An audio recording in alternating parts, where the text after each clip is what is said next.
There is a prophecy hidden in the Old Testament that most Christians have never heard about. It's specific, it's detailed, and above all else, it's Catholic. 500 years before the coming of Christ, it predicts the rise of Roman Catholicism. This prophecy comes from Daniel chapter 2. King Nebuchadnezzar has a dream, and he demands that his wise men tell him what he dreamed and also what the interpretation of that dream is. Naturally, they're not able to tell the king what his dream was or what it means, and so the king gets angry and decides he's going to kill all the wise men in the land, including Daniel. But Daniel prays to God, and God reveals to him Nebuchadnezzar's dream and the meaning. And this is what he saw: a massive statue with a head of gold, a chest of silver, thighs of bronze, and legs and feet of iron, and iron mixed with clay. Daniel then goes on to explain exactly what this prophecy means. Each layer of this statue symbolizes a kingdom that's going to reign over God's people. The golden head is the Babylonians, the chest of silver is the Medo-Persian Empire, the thighs of bronze represent the Greek Empire under Alexander the Great, and the legs and feet of iron and iron mixed with clay symbolizes the Roman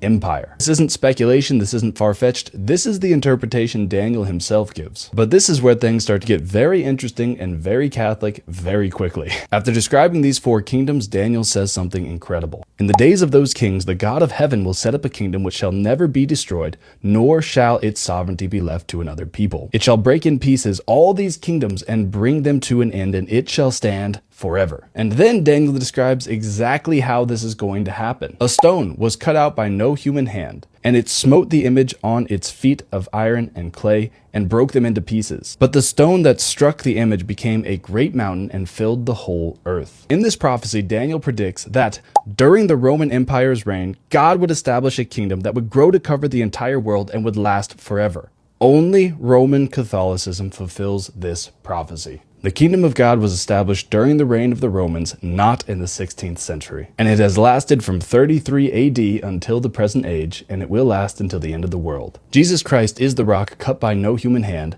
that comes during the reign of the Roman Empire, establishes a kingdom, gives the keys to Peter, and says the gates of hell will not prevail against it. But if we go one step further, we can see that this is clearly about Roman Catholicism. Now, obviously, Christ himself is the rock cut by no human hand. But he names one of his apostles Peter and gives him a share in this ministry because Peter means rock. Peter, the rock, lands right on the feet of this statue, the Roman Empire, and this Roman Catholic Church grew into a mountain that covered the entire world. Christ, the rock, sends Peter, the rock, to Rome, and from Rome, Catholicism grows into a kingdom that covers the entire world. The question isn't whether this prophecy was fulfilled or not. The question is, what are you going to do now? If you have a friend thinking about Catholicism, please send them this video.